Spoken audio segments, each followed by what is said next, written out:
Good morning students.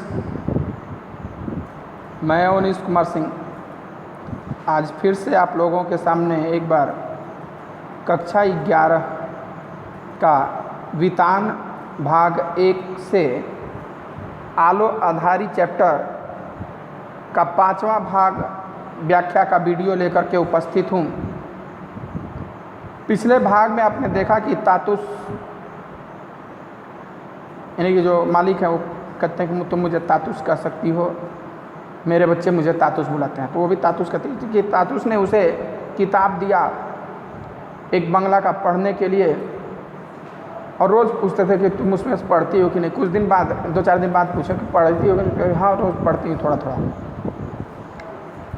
तो उन्होंने कहा ठीक है अगर पढ़ती हो तो मैं तुम्हें एक चीज़ देता हूँ और उसे भी करना है और वो मेरा काम समझ के करना है। मैंने पूछा कौन सी चीज़, तो तातुस ने अपनी लिखने की टेबल के ड्रॉर से एक पेन और कॉपी निकाली और बोले इस कॉपी में तुम लिखना है।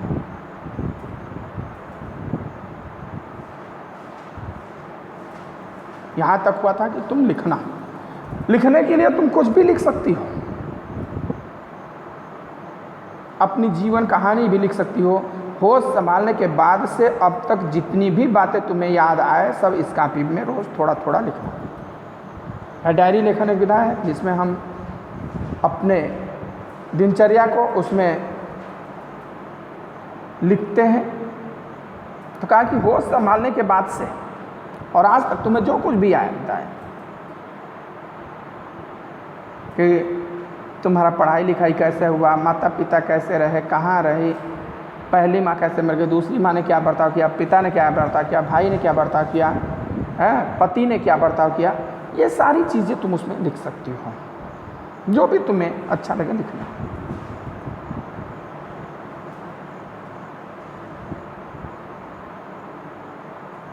रोज़ कॉपी में थोड़ा थोड़ा लिखना। पेन और कॉपी हाथ में लिए मैं सोचने लगी कि इसका तो कोई ठिकाना नहीं कि जो लिखूंगी वह कितना गलत या सही होगा, क्योंकि क्लास 6वीं तक पढ़ा हुआ बच्चा और इतने दिनों तक भूल गया तो मात्रात्मक त्रुटियाँ भी हो सकती हैं, शब्द भंडार नहीं मिलेंगे आपको,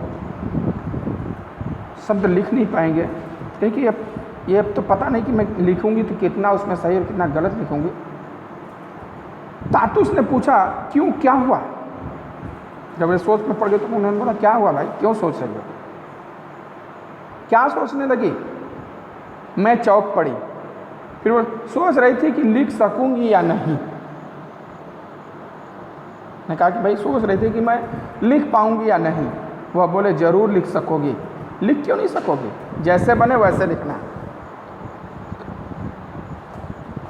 है कि जरूर तुम लिख पाओगी, लिखो क्या है। और जैसे बन सकता है वैसे लिखो, तुम जो मर्जी वो लिखो।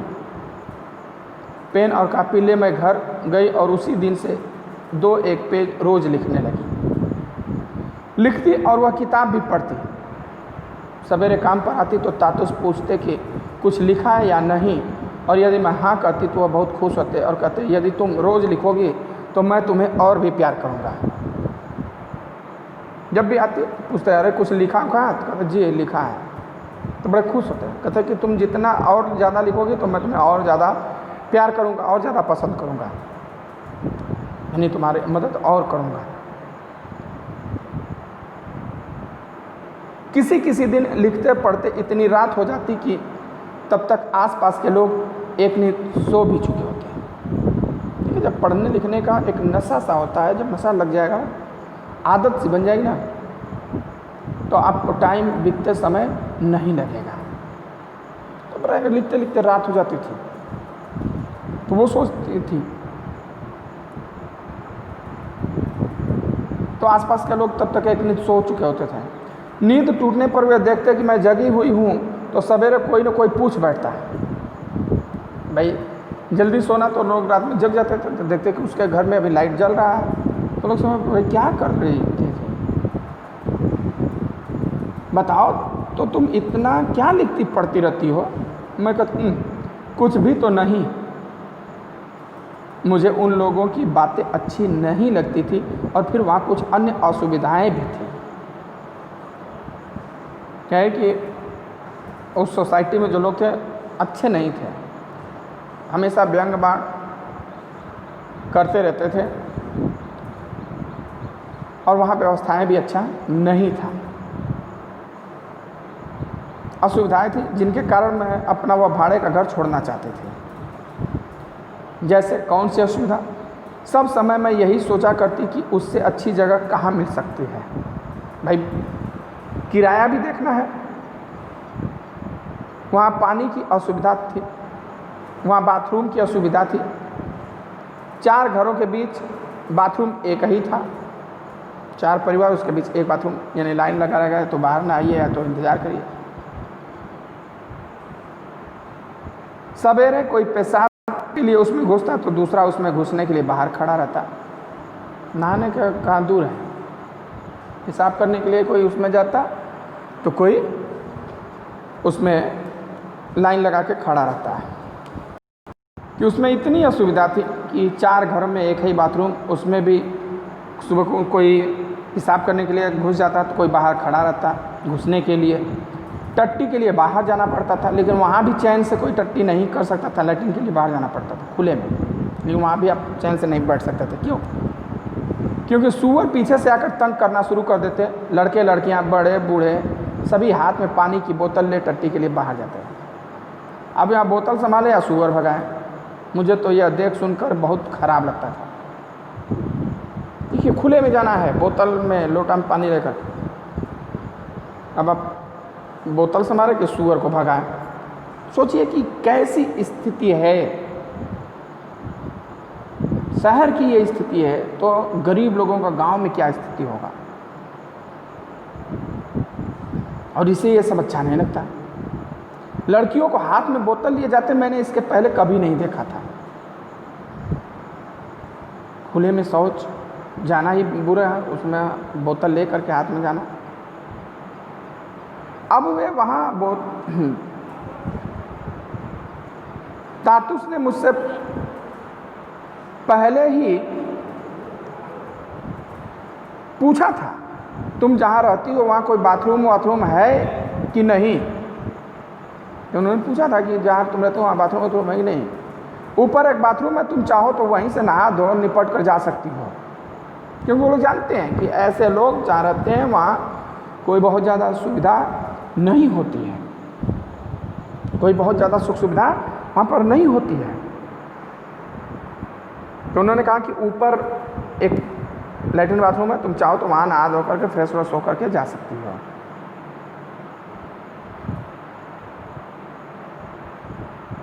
उस दिन से मैं वहीं वह सब करने के बाद घर जाती। किसी दिन घर पहुंचने में देर हो जाती तो मकान मालिक की स्त्री पूछने चली जाती कि इतनी देर क्यों हुई। अब उस दिन से वो वहीं नहा धोती, लैट्रिन वैट्रिन होती जाती। अब नहाने धोने या कोई काम हो जाता है, कपड़ा अपना देना था तो देर हो जाता तो मकान मालिक की पूछने आ जाती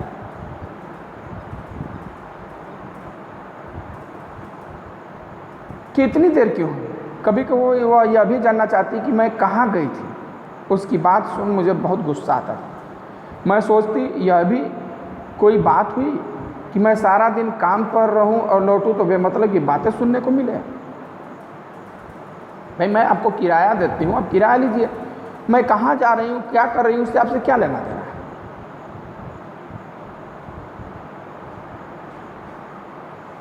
मैं क्या किसी की बांदी हूँ? बांदी मीन्स दासी। क्योंकि मैं किसी की दासी हूँ कि जो मुझे कहे वो मैं करूँ, जो है मुझे बताए वहाँ मैं जाऊँ।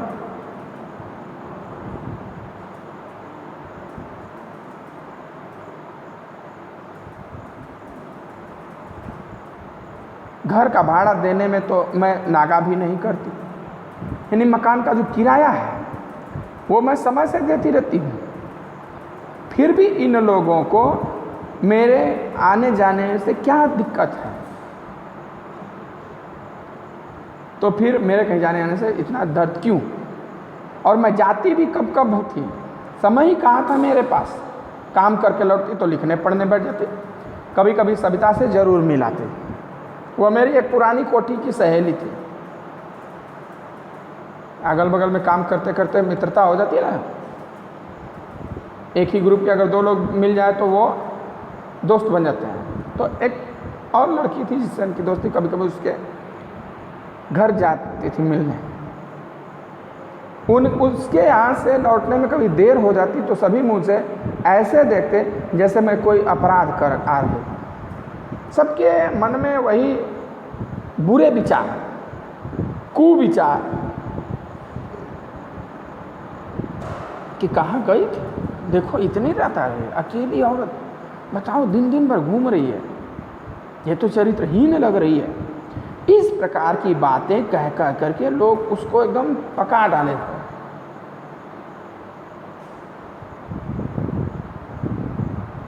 बाजार हाट करने भी जाना होता तो वह बूढ़ी मकान मालिक की स्त्री कहती, क्या कहाँ जाती है रोज रोज? अगर बाजार भी जाना है तब भी रोज रोज कहाँ जाती है तू? तेरा स्वामी है नहीं तो तू अकेले ही है, तुझे इतना घूमने घामने की क्या दरकार यानी ज़रूरत। मैं सोचती मेरा स्वामी मेरे साथ नहीं है तो क्या मैं कहीं घूम फिर भी नहीं सकती? और फिर उसका साथ में रहना भी तो न रहने जैसा है, क्योंकि वो एकड़ दारूबाज, मेरा कोई केयर ही नहीं करता, तो साथ में रहता भी तो कोई मतलब नहीं था। उसके साथ रहकर भी क्या मुझे शांति मिली? उसके होते हुए भी पाड़े के लोगों की क्या क्या बातें मैंने नहीं सुनी। पाड़ा यानी मोहल्ला, अपने मोहल्ले के लोगों की वो था, तब भी मैं बहुत बातें सुनती थी। लोग व्यंग करते थे कि शराबी है, छोड़ दो उसे, मेरे साथ आ जाओ, ये है वो है। जब उसी ने उन बातों को लेकर उनसे कभी कुछ नहीं कहा तो मैं आंख मुंह बंद किए चुप न रह जाती तो क्या करती? यानी उसके सामने ही लोग मुझे व्यंग करते थे, कुशब्द कहते थे, लेकिन वो कुछ नहीं कहता था। जब वो कुछ नहीं कहता था तो मैं क्या करूं? मैं लड़ाई करूं तो मैं भी चुप रह जाती थी। जब मेरे स्वामी के सामने वहाँ के लोगों के मुंह बंद नहीं होते थे तो यहाँ तो बच्चों को लेकर मैं अकेली थी। यानी कहती कि जब मैं वहाँ पति के साथ थी, स्वामी यानी पति के साथ थी, तब पर लोग ताने कसते थे, तो यहाँ तो मैं अकेले बच्चों के साथ रह रही हूँ। यहाँ तो मैं अकेले बच्चों के साथ ही रह रही हूँ। दूसरे लोग यह सुनकर मुझे छेड़खानी करना चाहते हैं कि पति नहीं है तो इसके साथ छेड़खानी किया जाए, शोषण किया जाए, यौन शोषण किया जाए। वे मुझसे बातें करने की चेष्टा करते हैं और पानी पीने के बहाने मेरे घर आ जाते हैं। एक जवान लड़की, सभी मन चले उस पे डोरा डालते, बुरी नज़र रखते। जब वो अकेली तो उसके घर आने का कोई ना कोई बहाना ढूंढते, तो पानी पीने के बहाने ही आ जाते हैं। मैं अपने लड़के से उन्हें पानी पिलाने को कहते कोई बहाना बना बाहर निकल आते थे, घर में घुस जाते। तो अपने लड़के से कहती, बेटा पानी पिला दो, मैं अभी आ रही हूँ, मार्केट जा रही हूँ, सब्जी लेने जा रही हूँ, वो कुछ करने जा रही हूँ, आ रही हूँ, तुम बाहर रहो। और जब तक आदमी निकलता नहीं था तब तक वो बाहर ही रहते थे। इसी तरह मैं जब बच्चों के साथ कहीं जा रही होती तो लोग ज़बरदस्ती न जाने कितनी तरह की बातें करते हैं, कितनी सीटियाँ मारते, कितने ताने मारते, लेकिन मुझ पर कोई फ़र्क नहीं पड़ता, क्योंकि ये अभ्यस्त हो चुकी थी। अगर हाथी सड़क से जा रही है और कुत्ता को भौंकने पर वह इधर उधर कुत्ता को दौड़ाने लगे तो हाथी उसी में फंस जाएगी। इसलिए कुत्ते भौंकते रहते हैं, हाथी चलती रहती है। उनसे बचकर निकल जाती। तातुस के यहाँ जब पहुँचती और वह बताते कि उनके किसी बंधु ने उनसे फिर मेरी पढ़ाई लिखाई के बारे में पूछा है, तो खुशी से मैं वह सब भूल जाती थी जो रास्ते में बीता था। वहाँ जाते तो तातुस खुश होते उसको देख करके और कहते कि आज फिर मेरे एक मित्र ने आपकी पढ़ाई लिखाई के बारे में पूछा है। तब ये खुश हो जाते, वो सब रास्ते में क्या हुआ, कौन क्या कहा, सब भूल जाते थे।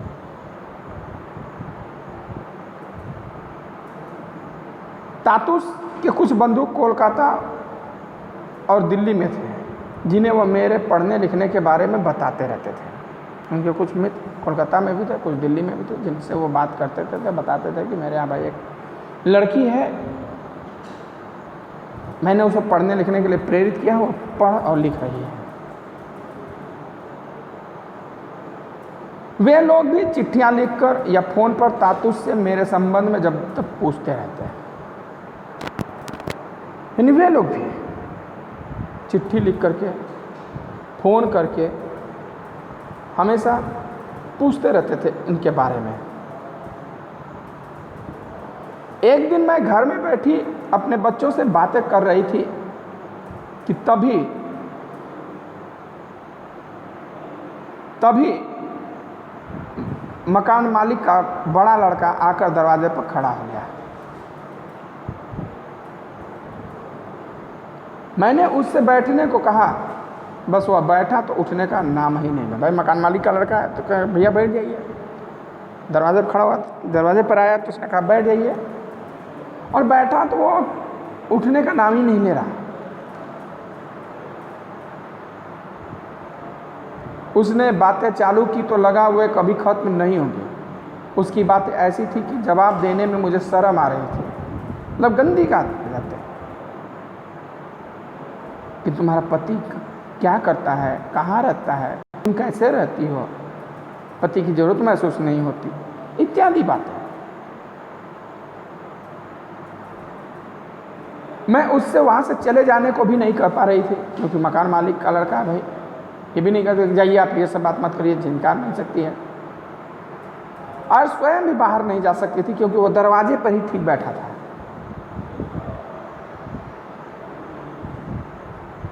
मैं समझ रही थी कि वो क्या कहना चाह रहा है, वो जान रही थी कि ये क्या कहना चाहता है। ये दुराचार की बातें, गंदी बातें करना चाहता है।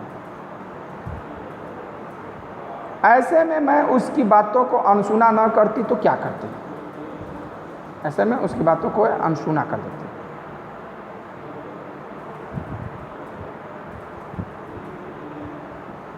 मैंने सोचा अब मेरा भला इसी में है कि इस घर को मैं भी जल्दी से जल्दी छोड़ दूं। जहाँ लोगों की बुरी नज़र पड़ जाए, तो इसने सोचा कि अब भाई घर को जल्दी से जल्दी छोड़ ही देना है, यहाँ भी ठीक नहीं है। उसकी बातों से यह साफ हो गया कि मैं यदि उसके कहने पर चलूँगी तब तो उस घर में रह सकूँगी। कहा कि अगर मैं जैसा कहता हूँ ऐसा करोगे तो तुम्हें कोई दिक्कत नहीं हो, नहीं तो यहाँ रहने नहीं होगी। मैंने सोचा यह क्या इतना सहज है, उसके साथ दुराचार करने की बात कर रहा था। उसने सोचा क्या ये इतना आसान है कि घर में कोई मर्द नहीं है तो क्या इसी से मुझे हर किसी की कोई भी बात माननी होगी? मैं कल ही कहीं और घर ढूंढ लूँगी अब, लेकिन मैं यहाँ नहीं रहूँगी। मेरे पे बुरी नज़र रखे हुए हैं, मेरा फ़ायदा उठाना चाहते हैं मजबूरी का। मैं अपने काम पर जाती रही और साथ ही साथ घर भी ढूंढती रही। एक दिन काम पर से मैं घर लौट रही थी तो देखा कि मेरे बच्चे रोते रोते दौड़ते चले आ रहे हैं। मेरे पास वे बोले मम्मी मम्मी जल्दी करो, हमारा घर उन्होंने तोड़ दिया है, हमारा घर उन्होंने तोड़ दिया है। बच्चों की बात से मैं चौंक पड़ी कि यह क्या हो गया। मैंने कहा चलो चल कर देखती हूँ। वहाँ पहुँचकर देखा कि सचमुच ही घर का सारा सामान बाहर बिखरा पड़ा है। वह सब देखकर मैं सिर पकड़कर बैठ गई और सोचने लगी कि बच्चों को लेकर अब मैं कहाँ जाऊँ। भाई कहीं मकान मिला नहीं, शाम हो गया और सामान सब बाहर, मकान टूट गया, अब मैं कहाँ जाऊँ। इतनी जल्दी दूसरा घर भी कहीं नहीं मिलेगा। बच्चों को अपने पास बिठाए, मैं रोने लगी। वहीं बैठ कर के वो रोने लगे। उन्होंने सिर्फ मेरा ही घर नहीं तोड़ा था कि नहीं इसी से बदला लेना था, इसी का तोड़ा था, आसपास जो और घर थे उन्हें भी तोड़ डाला था, सभी घर म्यूनिसिपालिटी वालों ने। लेकिन उन घरों में कोई ना कोई मर्द, बड़ा लड़का, स्वामी जरूर था। भाई कोई बड़ा लड़का था, या आदमी था, पति था उनका, रहता था। जबकि मेरे यहाँ होते हुए भी कोई नहीं था।